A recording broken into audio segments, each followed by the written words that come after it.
I'm Matt Soren from Deadland Ritual, and this has been the Doomsday Report.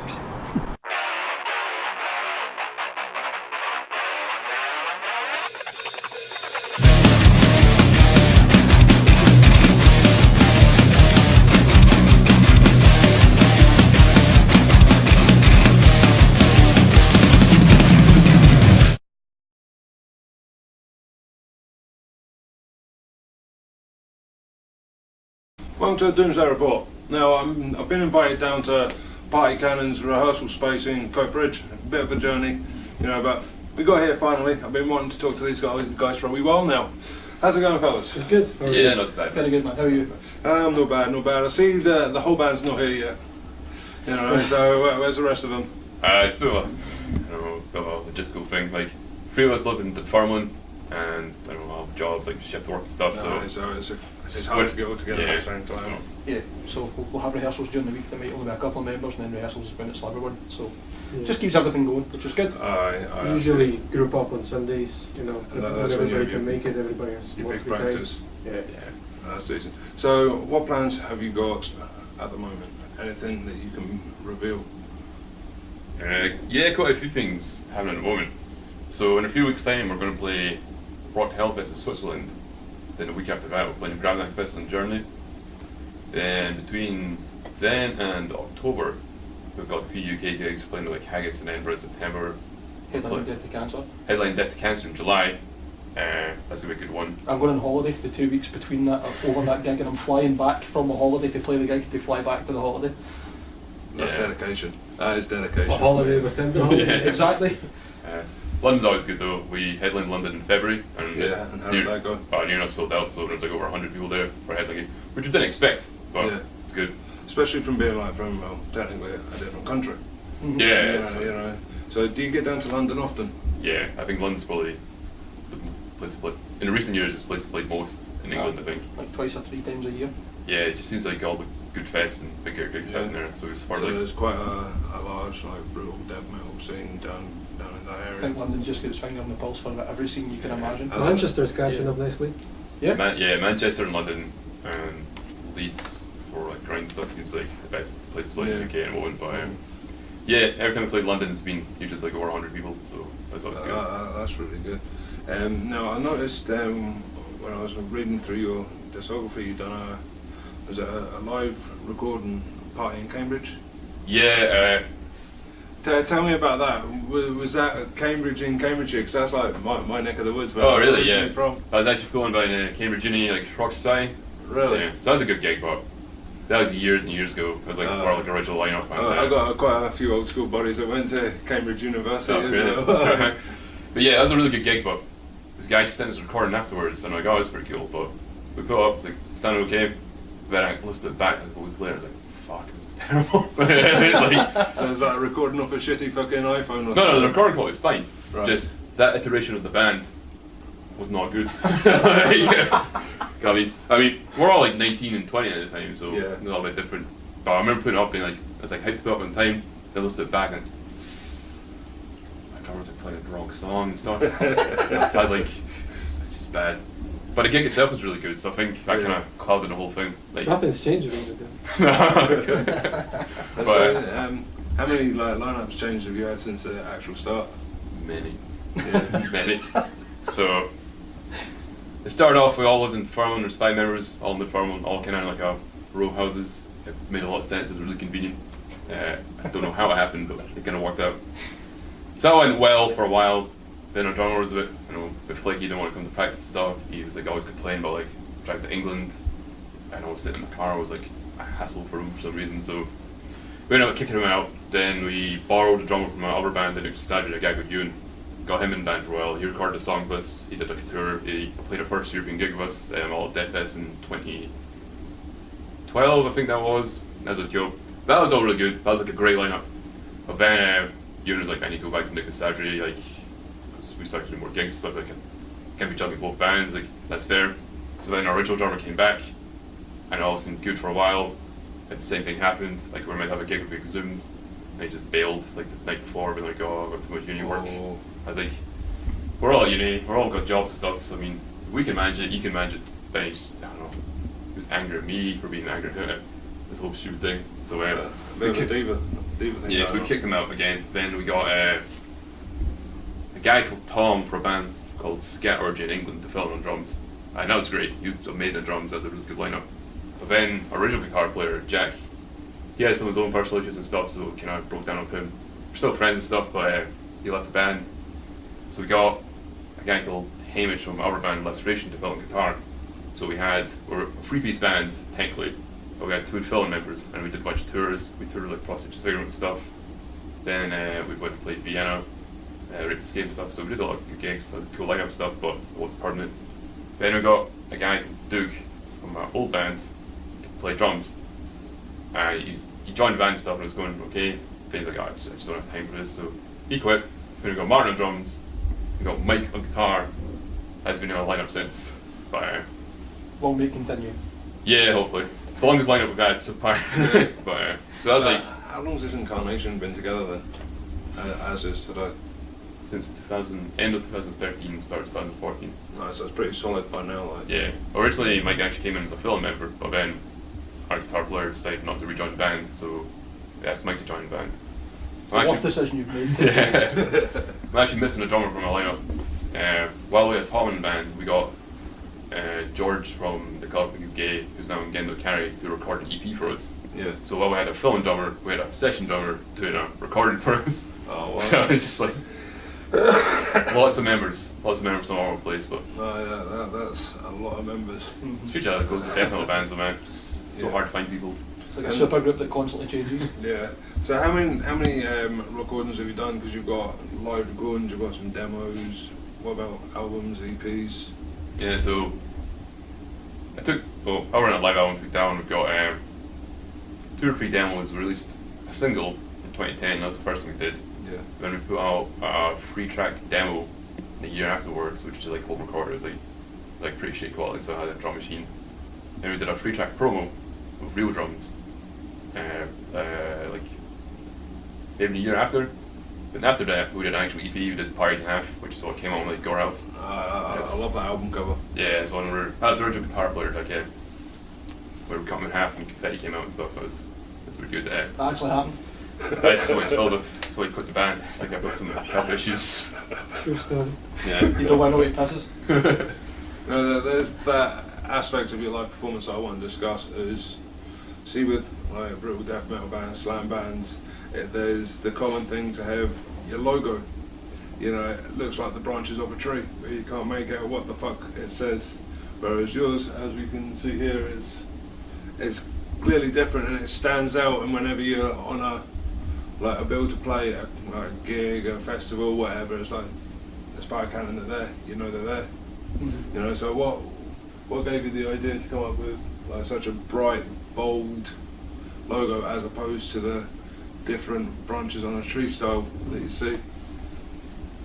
I don't know, it's just kind of happened. Like when we first started the band, I was watching a lot of like brutal death metal and like the logo, and I like bands that like gory lyrics stuff. I've been getting into that. I don't know, it just didn't it didn't feel like us at the time. Like it was all cool, but we like all that stuff, but we weren't too into it. But at the same time, we're still doing like bands like grindcore bands that didn't take themselves too seriously, but still made like serious have music. a laugh. Yeah, so like bands like Spaz, Neptune and Gentleman, Weekend Naturals, stuff like that. So it's like combining that with like slam and brutal death metal, what we get when like also really like gore grind bands that were just kind of, we saw them live as like just like a party vibe. So they came together and our singer told us a story about the singing about the party can, and I just thought the term was hilarious for some reason. I was like, oh, let's just call them band Party Can. Then I don't know, we just kind of threw ideas around and ended up being a logo. We didn't do it as like a way to like fuck these bands or fuck this like this logo trend. Just it's like us kind of thing we want to do. So Yeah, I mean it's brilliant because seeing your live shows, I know you got like inflatable. In one of your videos, you're chucking an inflatable whale out. yeah. Where That's was happened that? twice now. Is it? Whereabouts was that? The first one was at Death Feast in Germany. Yeah. A friend of ours was there, Joshua from London, and it was his birthday that weekend. wasn't Yeah, it? I think it was about the actual day maybe, but Yeah, so he was over there celebrating anyway, and he's a really nice guy. He's always really nice to us and looks after us. So we thought we'll do something a bit special since we're here. And I had this inflatable whale in my garage from, I don't even know why I bought it. Probably, it might have just been sheer luck. And I was like, why don't we take this with us to a gig? And it ended up being that we took it to Death Feast, and the idea was we'll send that out and we'll get Josh to ride it, see if he'll crowd surf him on it, and then So that's actually your pal in the video that's Yeah. surfing Yeah. it. He didn't know it was going to happen. We're just like, oh fuck it, we'll see what happens. We'll See if it surprise him and works. see if he does it. And he went for it, and then he done the same in London, did he not, on a alligator? No, it's the same whale. We've got another whale, I think. But Was it a whale as well? Yeah. I couldn't remember. But, So we did it again just for the sake of doing it again. We had the yeah, alligator in Manchester, remember? yeah, we had an alligator in Manchester from the crowd. Didn't last long. What dick was it you got hit in the face with the paddling pool? That was Germany. Went it the first time we went? I got hit in the face several inflatables. the first memorable one was when we did our first tour back in 2014, and we played in Germany. Salzburg, that's the one I remember. And I remember playing, and next thing I know, I got hit in the face. But then I didn't know what it was. Just as I looked down, because it landed on my kid, it was a big inflatable vagina. That was the first thing. Yeah. And then I've been getting into inflatables in the head ever since. Balls, Yeah, whales. we've been incorporating more like beach balls and stuff to our live show. It's been a nightmare for Martin. Yeah, it's But awesome. it's totally different from like anything I've seen on like the death metal scene. You know, I just love it that you don't take it too seriously. You have a joke with your performances, Yeah. and like as your name says, with the party can you come up with a like big fucking confetti thing and fucking fire it all over the places. It's happy, you know, it's good. Yeah. That's the idea. We want people to have a good fun. Like, the music's serious. Like, obviously we try Yeah. our hardest, at least Chris does when he writes all his songs, for them to be valid and good and listenable as brutal death metal. But I mean, I wasn't in the band when they all started, but part of the reason why I wanted to fill in and to join the band was because everything seemed like a lot of fun. It's like we're taking it serious but also not taking ourselves seriously, if you know what I mean. Just can be ourselves, you know? Seriously having fun. Yeah. Yeah. Because when death metal started back in the day, it was quite a serious thing, you know. Like a Yeah. lot of the pictures that you saw of the bands. I mean, I don't have anything against it. It's just it felt like too serious sometimes, you know. And then you meet all those people that you like, and 99% of all these people are actually nice people, you know. They're up for a laugh, you know. They want to have a good time, and Yeah. the music is just something that comes together with that, you know. So Right. So is it you that takes the lead with the, is it lyric writing, or are you all like, together with the lyric writing? No, it's a singer story. It's not here today. Does lyrics. Right, and then it's just you that fill in the musical parts. Yeah, pretty much. Because I've seen like some of your live stuff from in here. Mhm. You know, when you're doing your practice, and everything's like really fast, it's really heavy, it's chunky. You know, that's what I like about it. I love the bass tone, I love the drums, the guitars, everything. It's really, really good. It's brilliant. You know, so how many gigs have you got in Glasgow coming up? 0. 0. Absolutely. Absolutely not. We're playing Edinburgh in September, Yeah. but as things go, try and play Scotland like once or twice a year. It's like a kind of So you can bigger get gig. so you can get the bodies in. Yeah, kind of like that. It's kind of more well. 'Cause I feel like part of the fun of being a band, especially a band like this, like we're quite lucky because we get to the brutal death metal scene in Islam is so small that it's quite easy to like move around in a way. Yeah. So we're quite lucky that we get like go and play like different places, and when we go abroad, I feel like if you go to Germany and play a gig, it's a bit of a different experience than going over Yeah. just on holiday or something. So we kind of tend to like do things like that because not only to get your name out and stuff, it's just. a bit of Well, what's the experience in a scene way. like up north? You know, for the death metal. Do you mean like up north, like Scotland? Like up north, Aberdeen, Inverness sort of area. Yeah, it's pretty good. As far as I know, near more into like crust punk and old school death metal. But we played Aberdeen twice now, but we also played Dingwall. Yeah. Dingwall? Yeah. That's an actual place. The Yeah, Dingwall we- death metal tea party. Yeah, that was. I totally forgot about that until you mentioned it. I wasn't even in the band at that time. I just played with Mike, Deformity, my other band. Mike played with a different band at one point. Played a tea room, a tiny tea room / bookshop in Dingwall. That was absolutely around. And Father Ted was projected onto every band playing. it was Which was fucking interesting. amazing. It was actually incredible. Like the whole thing was packed. The Allen bands played really well, and yeah, it was just really weird. Just like all the slam bands playing a tiny tea room in Dingwall in the middle of nowhere. They actually that's did really get invited interesting. back to Aberdeen recently, didn't we?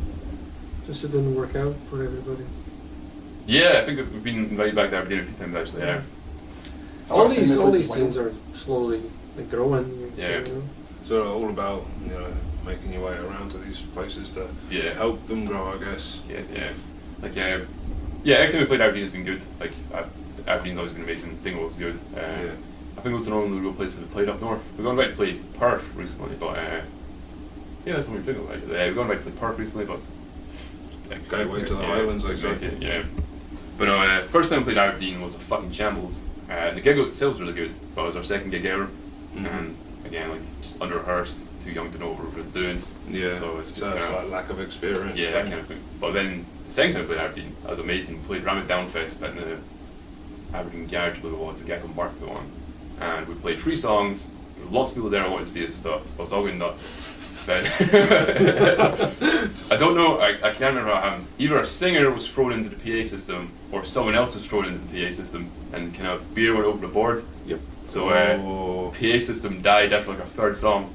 I don't Smoke coming out of it. And Yeah, it was like fuck, it was absolutely fucked, man. Like 2 years I could kind of bear like it. fuck, let's Yeah. get out of it. oh yeah, you were crippled that day, weren't you? Like, I made the fatal mistake of deciding I was going to get fit 3 days before that, and I said to a friend of mine who is a bear and goes to the gym quite a lot, I want to be a motherfucker, like take me to the gym and make me work, like just make me do it.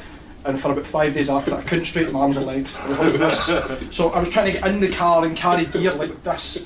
And I was wearing a baggy hoodie so I didn't look as if I was some like fucking Mick Mars impersonator. I was on stage, all like, everything happened. So it was really bad. yeah.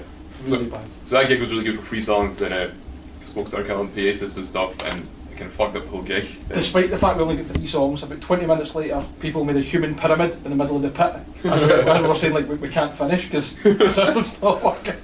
Yeah, that's the thing. People up north do weird things at gigs, like they do like the human rowboat and stuff, and the human like skipping rope. Like they get like 2 guys holding another guy and making like a skipping rope, and people like jump over him, or like they form like human pyramids. That's brilliant. And this is all stuff that happens at your gigs, yeah? No, this is stuff that happens in Aberdeen, but weird stuff. Yeah, it's fine. Just Yeah, Aberdeen in that's the general. thing to do up north, like in like Elgin gigs and stuff. Day one of my new job at the office, go in and the boss has been swung back and forth. But yeah, so Aberdeen gig was really good. Some Yeah. north gigs were quite good. People do some weird shit at our gigs, and it's always fun. Like we played Dallas, and people had a slug pit. Apparently, A slug pit. yeah, they turned up and they always pretended to be slugs, like during a slam. So it was like a circle pit, but everyone's kind of like on their stomach, like pretending to be a slug, kind of And this. like moving around, just kind of like Yeah. going really slow and it was fucking. Remember the conga line when we played in Eindhoven? That was Leipzig, I think. Leipzig, sorry, yeah, yeah, yeah, Leipzig. that's when you went on like the pit. Yeah, That was a weird gig, but a cool one at the same time. it was fucking awesome, man. Is I that the still one really on like that the venue. stone stage? Yeah. It's just like the stage made out of stones. It looked like you went through like a block of tenements, but they'd no doors. I mean, through the back there was what I'd imagine used to be like stables, but they'd been converted into this venue. And it was right in the middle of all these tenements, in the middle of this block, but no one gave a fuck. It was just, that was where everywhere went. So there was a big giant fire outside, and you went into this stone room. By the way, the handle for the door was a pickaxe, just welded on. Right? So you pulled the place open, and you in the door, and it was like all like set concrete stone, and the stage had like 2 small kind of, I don't want to say pillars, but like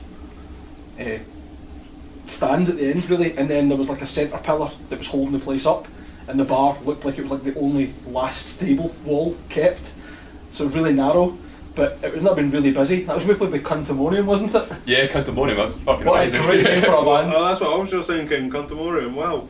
So this porno grind band, and it was just, they were great. It kind of set a tone for the evening. Yeah. I want to interrupt you there. Now, Oh. the term porno grinders, I'm aware of it, but I've never actually listened to it yet. Mm-hmm. Okay. What is it? If you could describe it. From a factual kind of dictionary definition, I would just say it's like gore grind with more emphasis on groove and like pornographic lyrics and more pitch shifted vocals. So Right. I don't know. Imagine like something that's like this by Carcass, but about porn. And all the drums are polka beats. Yeah, just like focus. A lot of porn samples. Yeah, for example. Nice one. I don't know. Cock and Ball Torture are a really good band. Mm-hmm. Like vaginal Like- penetration of an amulet with a musty carrot. Like Tell me about that unironically really good bands. Like, so, but yeah, it's just kind of like a subsect of grindcore. It's like huge in Europe though. It's like a big Yeah. thing. What I remembered about that gig as well in Leipzig was, for some reason, it wasn't a big venue. It was just twice the size of this room. Mm-hmm. But they decided to have a smoke machine. Yeah, that's That's fucking right. He smoked the whole venue out. Like, the And entire I venue was remember when smoked. the smoke machine started, and the guys were like, as far as I'm away from the camera right now, but they disappeared. Everybody disappeared. I feel like I could only see like what 4 or 5 foot in front of me. I am And saying. I remember occasionally Chris's face popping up front. Are you okay? Yes. And then it disappeared in the smoke I'm again. sure there's a photo of you playing drums and you can barely see your Yeah. hands. Oh, there was like 56 people there, but I couldn't see a thing for a while. The whole thing was like absolutely smoked out. And there's like smoke pouring out the door. Like, oh well, it's my life now. Like, Did the circle pit around the pillars? Aye. yeah, it was Mike's conga. Like, My wireless the guitar conga kit, line? I managed to get that you can round with me. So what's the most crazy audience you've had? Maybe no so much like the largest, but just the all-round craziest, doing the craziest shit. We're quite lucky, we play a lot of small venues, and because they're small venues, people that are enthusiastic about the scene and the music come along, and we're always quite lucky that we share lineups with good bands as well. Yeah. So there's probably a story for about every single gig. I What? think it was on the way over because I thought it was maybe a question, but there's like so many random shit. Yep. It's like so much random shit that happens at gigs. I think one of my favourites was probably when we played in York. We played the Spread Eagle. Remember that pub? Like it was just like an old time boozer almost. And then in the back they had a seating area that they didn't have any seats in, and they just wheeled all the gear out like a drum kit and a couple of amps. And it was really low ceilings, and there was people like being crowd surfed and pushed into the ceiling, and it was just mental. Like it was so good. So they literally raised the roof. Yeah. Literally. We played Chicago Domination Fest in 2017. There's like 700, 800 people there, and we managed to get like, I don't know, about 90 people to come on the stage. There's a few times it's been like, everyone come on stage, you just hear the sound man going, don't do that. Yeah, because like, we got a song, and our last song, we extend like the last slam, so it's like really, really slow before it comes in, like everybody get on stage or everybody do push-ups. That's another thing we have at our gigs. We get lots of people to do push-ups. It seems to always work. Like in Germany, we played Deffies, there's an open air fest, we had like 100 people just like doing push-ups in the mud. Like, that's really fun, but yeah, and See the It Germans, happened in they're America crazy. as They're well. crazy for their metal. oh yeah, fucking love it. But yeah, in Chicago, we got like 90 people to come on stage. I was like literally on stage like this, like crushed against a drum kit. Like, fuck, what have I done? Oh god. Health and safety issue. Yeah. It was cool when we did the gig in America back in 2015, and we were supposed to play a gig in LA, but somehow the venue got cancelled for some reason, so we had a house show instead. And at the house show, there was people doing push-ups all around as well. Yeah, Doing that's a good one. Salinas, wasn't it? Yeah, Yeah. Roland. That was amazing. Like the turnout was unbelievable, just in someone's garden. But not just that, everybody was just down to party and have fun. And it was quite a mixed lineup as well. There was quite a few like kind of hardcore bands, Yeah. more beatdown stuff, kind of along those lines. But everybody got on. Like people that were crowd killing just get left to crowd kill, and people that were like just moshing and stuff. And that- Everybody just had a good time. I think that was the first time I remember people doing push-ups, like a lot of people doing push-ups. Yeah, That was silly. Yeah. Salinas is like this magical place where hardcore and metal just get along and everyone's like having fun. It's Yeah. okay. And then some people doing twerking, eh? Yeah, Yeah. yeah. Lots of spin kicks and stuff happened. With slam pants on. That was good. Yeah, that was the same place that they let me walk to the shop and back in the wrong gang colours and didn't tell me that it was a gang area. Yeah. Oh, well. I went to the liquor store and came back and someone's like, oh, you're really brave, and I'm like, why? And they're like, Went to get a bottle of 40. ended up buying a bottle of whiskey, I think it was, bourbon, and they're like, you're really brave, and I'm like, what do you mean? Like, oh, like, that's the wrong gang colour to wear here. I was like, oh, that'll be why everyone was slow past me and just staring. And they're wearing a bright red t-shirt in the wrong place. Thank you. Thanks for telling me. That was one of the bucket list though, to play a house party in California. So that was good. Nah, so I was gonna say I'd love to visit the States, but it's either like play a gig in the States. That'd be like the cherry on the cake for me personally. You know, so how did it feel knowing that for the first time, you know, shit, we're getting to go across there, we're getting to do this. That actually developed in the strangest way, and probably like a weird but cool story. It was pure luck, to be quite honest. I don't know if it was off the back of the logo going viral again, or if it was just No, Kev. the logo went viral after we played this first time. A few times as well before It that. did wasn't it, before on the tickets? for the London show, you remember? Not as much. With our Oh friend yeah, a little bit, but I mean, Anyway, I think what happened was we released like the EP part and a half for like a small label called Autopsy Records in England. Guy called I forgot his name now. I can't face it. I talked to him a lot. Anyway, he plays in a band called Run by Flesh and no, sorry, by Flesh and Consumed. He does vocals in that band. They're a good band, but he does the EP and once like slow down and stuff. Carlos from Gorehouse got in touch with us, being like, I want to sign your band. How close are you to recording an album? Like, not too close, or kind of like happy about writing an album. And he's like, okay, well, I'll do is I'll re-release your current EP part in half in the States and just get you like wider exposure and stuff.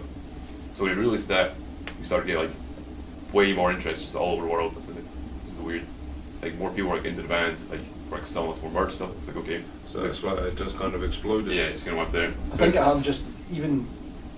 It's like a stupid brag, like being signed to an American record label seems to be like that. All right, cool. So you're taking it serious. Yeah. But there's lots of record labels around the world that take it serious as well. But I think that was a kind of push for us. Yeah. So then that's good. And a guy called Andrew Manganiello from Bay Area Death Fest got in touch. He's like, I really like your band. Do you want to come to a fest? I was like, fuck, what are you on? Because I was like last fest, and I was like, all my favorite bands like Condemned and like Discord and stuff, like Internal Bleeding. Like, It's a fella trip too. yeah, like. Yeah, I'd love to play that fest. I'm totally down to play that fest. Like, okay, let's make this happen.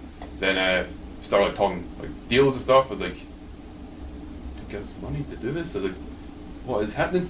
Then I started talking to Carl. I was like, oh yeah man, I'll sorry out tour.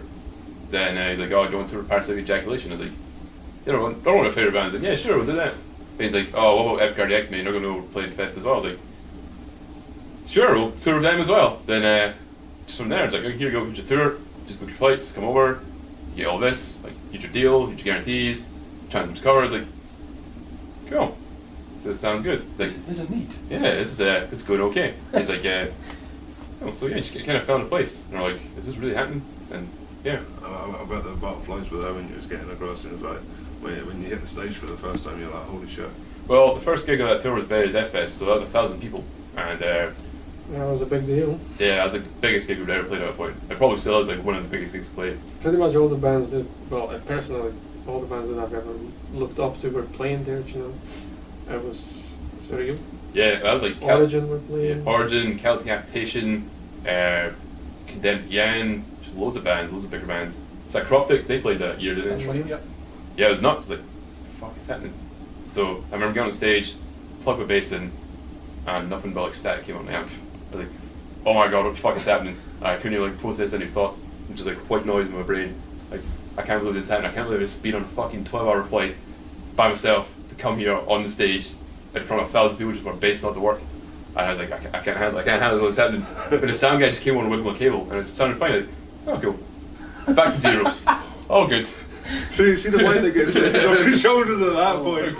Dissentum played that year as well. Yeah, Dissentum played as well. That was really good. That was ridiculous. Yeah. It really was. Yeah, Dissentum and our friends from Australia, way back in the day, we played like 2011 or something, we played a gig with them in Huddersfield. It was them and Cerebral War.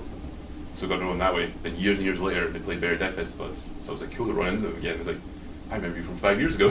How's it been going, man? I mean, see, when it comes to like all the brutal death metal stuff, how long have you all been playing it? Me personally, I don't know, like I've gone brutal death metal from like 14 or 15, so started like getting into that then. I wasn't in a brutal death metal band until 2008 or 9. I joined a band called Nicholas Surgery, who were still going. Then like a year later, started Party Cannon. So like 10 years now for me. But I think for me, creating a story, we've been in the brutal death metal for like a while because I kind of forced it upon it. So I think when Martin Mike joined the band, it's a bit new to them. Yeah, I think certainly for like death metal and brutal death metal and getting heavier and heavier, I think it was maybe early to mid 20s before I started to get into it. My journey was more so like learning guitar and then wanting to learn more technical stuff but not being bothered with jazz. So the music would get faster or more technical and like inevitably get heavier and down tuned and blah blah blah. That's a similar evolution to me with my playing because I started listening to like most little kids in the 80s and 90s, Guns N' Roses, Metallica. Oh yeah, And then The gateway drugs. and then when I think it was when I explained to you about my brain injury, and it was shortly after that I started getting into death metal. I got introduced to Cannibal Corpse, you know, and it was their lyrics, their bass lines. You know, I see that look. I think you're a big fan of Cannibal Corpse. You know, it's the twistedness is, you know, it's shit that you can't actually get away with saying, but it's put into a tune. It's like that had me like a drug. You know, I think a lot of bands go on that idea as well, that you're talking about taboo things. It doesn't make you a bad person. No. To talk about these things because you don't want to do them, but at the same time, That's a subject in life. Exactly, and ignore it's stupid. Maybe it's not a nice thing to talk about, but I mean, I do know with some like death metal bands out there, there's a case of, can we be more brutal than this band or more brutal than that band? You know, have you ever experienced that within like the circuits that you play in? Is there any local bands that, you know, want to be more brutal than you or anything like that? Is there much competition? Well, in Scotland it seems that the bands that we know now, they've been going for a while, and the younger bands obviously that are starting now, at least that I know of, it literally just started like a year ago or 2 years ago. But most of the other bands that I know personally that play death metal or, you know, Skurdatura, they've been going on for years. Yeah, like They just recently maybe got a bit more heavier, you know. But you know, I was in bands in Glasgow since 2006. I was in a band before called Stabwind, which wasn't really brutal death metal. It was more death metal, you know, more accessible death metal in a way. And you know, I did play some blast beats at the time, but then with brutal death metal, I found that I really need to play more blast beats. all the time. But yeah, faster and heavier. yeah. Well, that's what it is in the end. The brutal death metal is definitely way more faster for the fast passages, but then for the groove bits, it's more chunkier. You know. Yeah, I don't get ever had someone come up to me and explicitly say, "I'm going to out-rule your band" or anything like that. But maybe there is some competition to try and be heavier, but I don't know. I don't personally see it the way. I don't see myself like we're doing our own thing. Like we are a brutal death metal band, but I'm not trying to like. Me personally, I'm not trying to like out heavy anybody. Like I know we're heavy in our own right. I think the stuff we write is quite heavy. Like people who aren't into brutal death metal probably would go, "I like this. This is what I'm into." Wouldn't just go. I find it's like easy to listen to anything. Like you'd have to be into brutal death metal, like the band, like brutal death metal, grindcore and stuff. But yeah, maybe when I was younger, I was like, oh, I need to do better in this band and get better in gigs in this band or something like that. Or this band's doing this, so I need to do this to try and, you know, make it worth a while or anything like that. So is there any other local bands that you take like influence from? Oh, Cerebral Bore was like the biggest influence ever. Like like I met Paul and stuff from Cerebral Bore like before they did Party Cannon, before they did like death metal bands. I was like, it's a local band that's doing like tours of Russia, Europe and stuff. They've been to the States. They're friends with one of my favorite bands. They're playing huge fests. Like, you're not signed or anything like that. You only have like 2 songs on MySpace. Like, how are you doing this? That was like an eye opener. I was like, you can just do that. You can just network and do things yourself. You don't need to like sign like a huge label to do that or anything. Paul is now managing a lot of bands all around the world. Yeah, he does really well for himself. So I'm like, when I saw him doing that and I started talking to him, he's just like, oh, you just get in contact with people, just network. It's like, wow, that was an eye opener. I was like, cool, I can do it. I'm going to try and do that. So that was like the biggest influence, I think. Right. So there's another thing that I'd like to bring up, and that's an Asian tour you mentioned to me. Yes, going to Asia in October. We're playing about 6 or 7 gigs in Asia, I believe. No, is it all in what? China, Japan? Something's not been announced yet, but we're playing several countries in Asia, but the gigs that have been announced so far, we're playing 2 gigs in Japan at the end of the tour, but before then we're in some other Asian countries. We're going over with Waking the Cadaver, if you know those guys. Which is silly. Yeah, that's a good tour. That's like always been a goal to play Japan band, so. Is there much of a scene out in Japan then for this? Oh yeah, there's a scene Really? forever in Japan. Like people are like really like really, I don't know, quite loyal to stuff. So if they like stuff, they go and support it. They go and do it. Cause, I was actually in Japan on holiday our week, and my friend's band from Portugal, Analepsy, they were doing a Japanese tour in time. So when I saw them on a Thursday night, played like 80 people in Tokyo. I was like, fuck, I want to see the cockroach bit. Yeah, see Bissell Infest cockroach. Yeah, Cockroach bit. this band called Bissell Infest from Japan. It's like really like hyper blast death metal out there. Anytime they play, all the Japanese people like lie on the floor and pretend to be cockroaches. Kind of similar from the Slug Pit, except we don't move, you just lie on their back and kind of. Yeah, that'd be my type of like pit, just lie on your back. Only thing is I won't be able to get back up, I'll be stuck by the toilets. I just enjoy the rest of the show. But yeah, man, so that's the biggest thing we do this year. We've got a new release coming out, we've got a split CD coming out just before then, hopefully. But it's still can't be announced, but it's going to be 3 songs that we're doing, and possibly a 4th, we might re-record an old song, but 3 new songs, with 3 of our cool bands, and It's going to be silly. yeah, it's going to be really good. We've just wrapped up demoing for that, so going to release that, then go to Age in October, and yeah, that's what would be our adventures tour so far. Then probably we'll just start concentrating on album number 2. Right? Yeah, we've kind of fucked around for a bit too long. Like our album came out in 2015, and well, we personally weren't that happy with how the production went. It did quite well for us. Like it did what it needed to do. If that makes sense. So Yeah. a lot more people got into the band. You've done the job, but you Yeah. would like to have done better. I don't Yeah. think that's really that it's bad, it's more so that we've kind of got an idea or a vision of where we want the band to be production-wise on the recordings and Yeah. to reflect us. Mm-hmm. And we got things back obviously when it was getting mastered and mixed, and we're happy with mixes at the time. I think as we've moved on, we've kind of been like, well, we'd probably do that different and this different, and I think that didn't quite suit how we wanted it. Well, Yeah. the last EP we put out, the Reverse Party Platter, that's quite a good indicator which way we're moving towards. You know, a bit more raw, a bit more like, you know, you feel like you're in a room with the band and you can experience the music. Just like, Yeah, there's a bit more our character to it. When we recorded the album, we fucked up every single step of it. Like Right. every single step we did it wrong. We Absolutely, ruined yeah, absolutely, absolutely everything fundamentally went wrong. So Even things that we weren't really actually that involved in went wrong. So the songs though on it was a that learning album, curve. do they sound different? Do you play them different today as to on the album if they didn't quite sound right?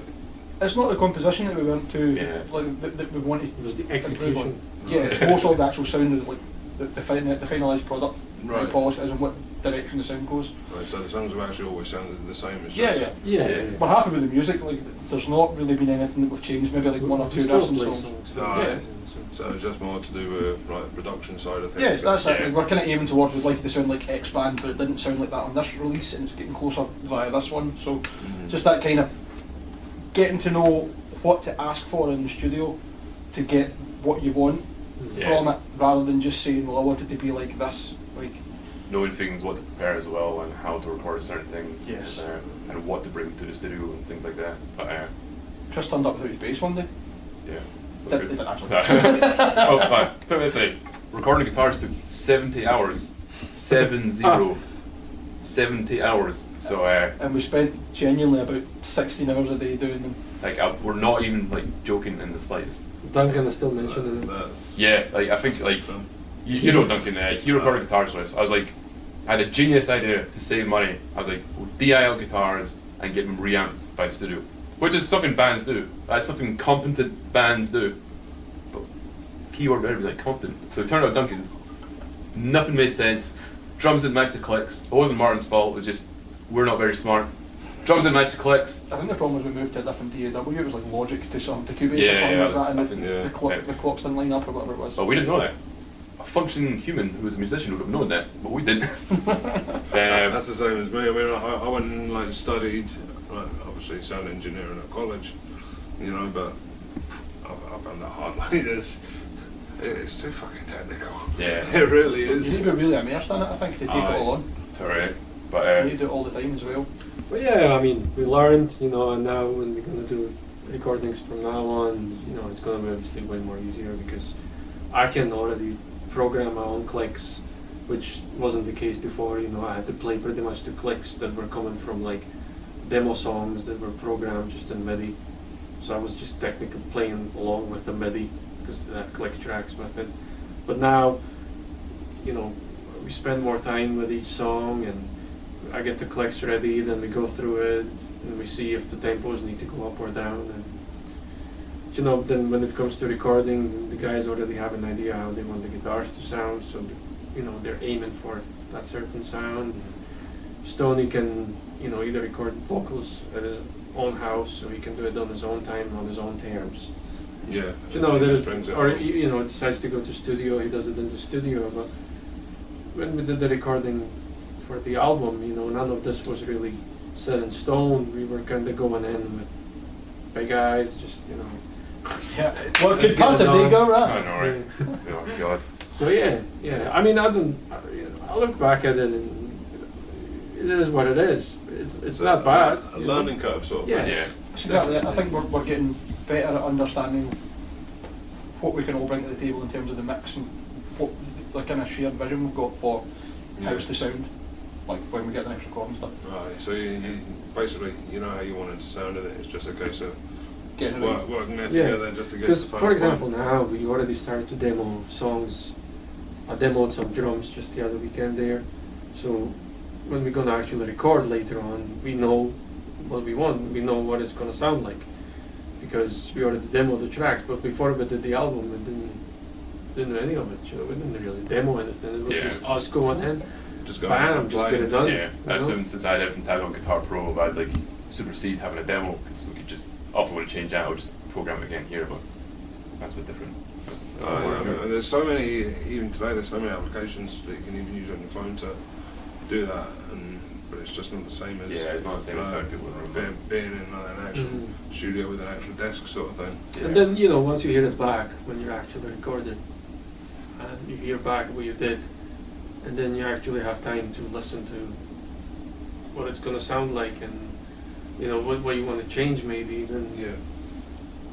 that's the best way to go. But when we did the album, we didn't have that option anymore. So, as Mike said, it was good along the way, but then somehow, you know, a few things changed. You change sound of this and that, and then, you know, you're just thinking, wow, what happened there? But then that's because we didn't really demo it. We just, the album was the release and the demo in one. So then, I think it's down to practice, sort of experience as well. Because if you think about like the recording process for the album versus the last EP, like the last EP had a couple of hiccups, but everything went smooth. And when we went to the studio, it was like, right, we know what we need to do this day. This needs to get done today, and it was a lot more efficient, a lot more polished from our end, if you know what I mean. Yeah.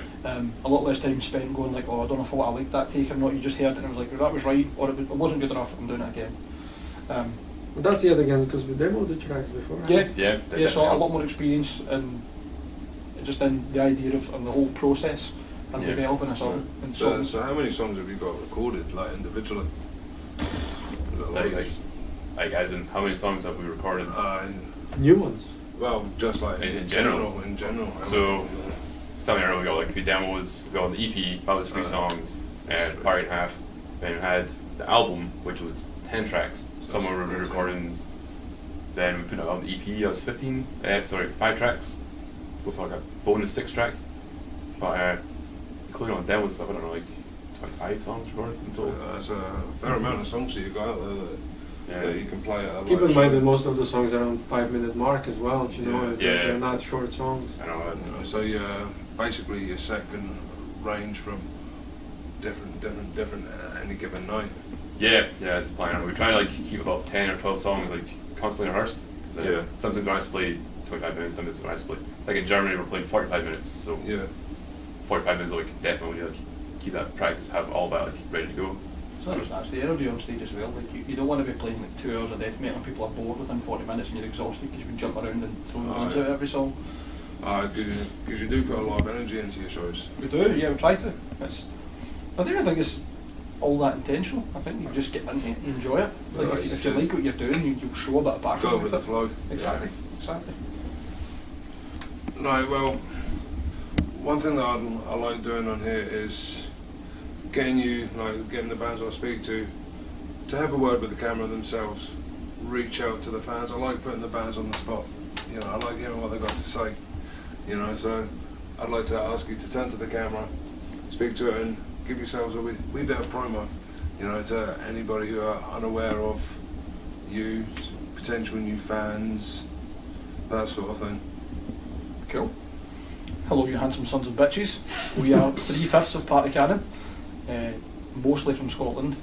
Martin is Scottish as well, obviously. Let's go back in. Let's go back in. You'll find us on MySpace, no, I'm not kidding, Facebook, Party Cannon UK, or Spotify, or Google Play Music, or Instagram, Yeah, or on Instagram. YouTube, or we're pretty good in the socials, thanks to Chris. We like to make a lot of noise, and even if you're not into the music, I would probably recommend you come and check out the show, because chances are you'll enjoy it. If you don't, well, what have you lost? If you don't, you dicks. Exactly. Don't even come, alright? Yeah, just You'll have a lot of fun, plenty of exercise. I'm going to start calling Chris the Motivator, just because he's constantly asking people to do press-ups at the end of the set. People get away home with some souvenirs like balloons, inflatable beach balls. Vaginas. Yeah, they can try to throw stuff at me. Sorry, bad joke, I just had to say it. That was good, I liked it. Yeah, and to everyone who's supported the band at any point, thank you very much. You've let 5 men with wild aspirations, I would say champagne tastes on a Buckfast budget, do things they would never think they would get to do, and long may it continue. And if you ever see us out, or not as if we're going to get recognised in the street, but if you're ever at any gigs or anything, you see us, or you're even at a Party Cannon gig, please don't hesitate to come up, speak to us, see what we're up to. Brilliant, so that's, you've got a tour in Asia coming up, and then you've got all these demos and everything recorded. Yep, plan for this year, got split CD coming out, then next year album number 2 is the plan. First album came out in 2015, and we want to spend more time on everything, like on songs, that's why we put on the EP afterwards, which is less songs, so we have more time per song, more money, budget, etc. We're doing a split this year because we're all going to get an album done in time, so yeah, it's been too long since the first album, so we're going to put out a second album next year. That's the goal, that's the promise, that's what we're going to do. And that's the deal. Yeah, that's the deal. It might not happen, but let's just say it's going to happen. It Let's just say will there's happen some at some point. Yeah. Exactly. So, Well, that's it in a nutshell, basically. I've been Esteban. This has been 3/5 of Party Cannon. Keep it metal. Cheers.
Bye.